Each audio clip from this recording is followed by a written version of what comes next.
sont passés. Maintenant, dans le siège de la magie sainte, c'est-à-dire la magie catholique. Et je disais que la magie catholique ou la magie sainte, c'est-à-dire quand on parle de la magie sainte, c'est-à-dire que c'est du satanisme qui se présente avec une façade chrétienne. Voilà. On cite le nom de Jésus, on lit la Bible pour distraire les gens. Mais en réalité, ça n'a rien à voir avec Jésus. Voilà. Je vais parler de ce Jésus-là qui est le PX, c'est-à-dire Christ roi. Donc il y a même une messe solennelle au mois de novembre par rapport à ces démons-là qui règnent dans le monde Armstrong. Alors, dans le monde des humains, nous avons un État dans un État, c'est-à-dire l'État du Vatican qui se retrouve dans l'État d'Italie.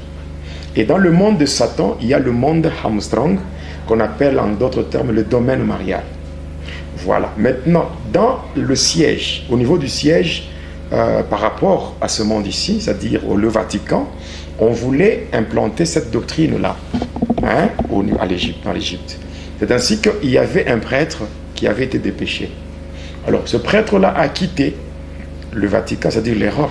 Vous voyez bien, l'Égypte, c'est un pays qui se retrouve au nord de l'Afrique. Donc, c'est au niveau du Maghreb. Maintenant, en descendant, en quittant l'Égypte, ce prêtre-là, du nom de Gandhi, il a transité par un pays qu'on appelle l'Inde. Or, en Inde, il y a aussi une religion, l'hindouisme. Donc, cette religion, ou la magie hindoue, il y a plusieurs divinités. Donc, plusieurs divinités, plusieurs dieux, plusieurs déesses. Maintenant, toutes ces divinités dépendent d'une trinité. On appelle ça la trinité diabolique hindoue. Et cette trinité est composée de 3 divinités. Il y a Brahma, Vishnu et Shiva. Brahma, le dieu de la création, Vishnu, le dieu de la protection ou de la préservation, et Shiva, le dieu de la destruction. D'ailleurs, je vais finir en passant. Moi, dans la magie indienne, on m'appelait Shiva. Donc, lorsque j'avais atteint le degré de destruction, le 2e degré de destruction, c'est là le nom de Shiva. Le nom de Shiva qui m'avait été donné. Je parlerai dans la suite par rapport à mon séjour dans la grotte indienne. Parce qu'il y avait 2 chiens ailés, donc des chiens qui avaient des ailes, qui m'avaient transporté de la grotte où j'étais, donc de la grotte où j'étais, pour m'amener dans une salle glaciale qui avait une forme circulaire. C'est là où j'avais fait la rencontre avec le premier ministre de Lucifer. Donc j'ai parlé de toutes ces choses-là. Alors, maintenant, ce prêtre-là, ayant séjourné en Inde, et c'est là qu'il a eu la connaissance de la magie hindoue, avec le code trinitaire diabolique hindou, Brahma, Vishnu, Shiva.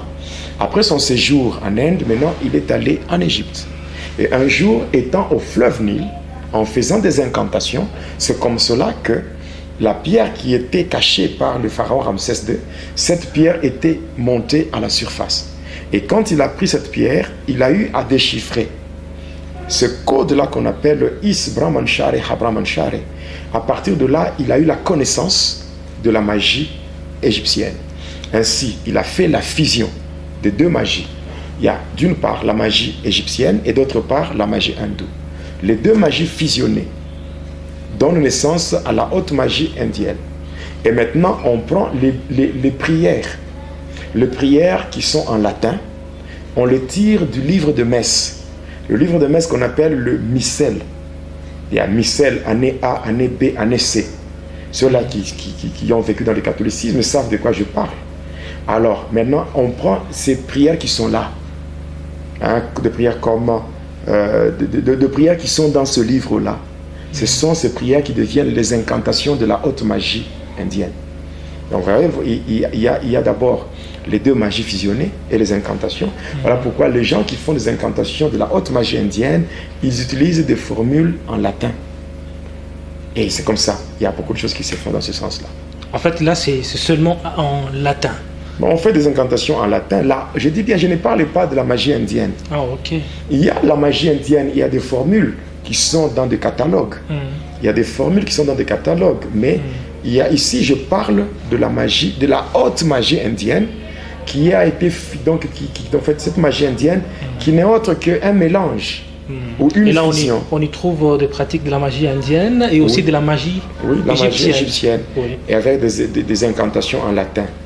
Et beaucoup de prêtres font usage de ça. Beaucoup, ils font usage de ça. Pas tous. Bon, ça c'est vous qui le dites, mais moi je sais que c'est tous. Parce que même dans le livre Incantation, c'est bien écrit tout prêtre et magicien. Tout prêtre On peut dire que le fait de participer à un culte dans l'église catholique, on est déjà dans un environnement purement hanté ou magique. Mais les gens qui vont là sont envoûtés. Sont envoûtés. Je parlerai de ces choses. Hein? Je parlerai de ces choses. Moi-même, j'étais catholique. Moi, j'étais un aspirant prêtre. Oui, un aspirant prêtre. J'étais formé par des prêtres de la congrégation de Père Blanc. Il y en avait au moins 3. Il y avait un qui était espagnol, l'autre qui était belge et l'autre qui était un français. Tous c'était des blancs qui me formaient moi. Et maintenant, je suis resté attaché à l'un d'entre eux, c'est espagnol. En fait, l'Église catholique regorge beaucoup de fidèles dans le monde. Et... Non, on parlera de ça, d'où vient cela. On parlera de tout ça. Il y a un problème de bloc. Il y a le bloc qu'on appelle le monde arabe et l'autre bloc qu'on appelle le monde latin. C'est à partir de là que la religion catholique, le mot catholique veut dire universel. Ça a été imposé dans le monde entier. Et pour faire diversion, c'est comme ça qu'il y a eu l'antichrist de l'Est, qui n'est autre que Mahomet. C'était une diversion. Donc en fait, quand on a créé l'islam. Oui. Et l'islam et le catholicisme. Mais ces deux religions dépendent d'une seule divinité. Laquelle? Marie. Oui, Marie Margueil. Dans l'église catholique, on l'appelle Sainte Vierge Marie, Mère de Dieu. Et dans l'islam, en réalité, c'est Aïcha. C'est Aïcha. En Égypte, c'est Isis. Hein? Chez les Grecs, la même dame-là de ténèbres, on l'appelle Aphrodite. Mais en fait, les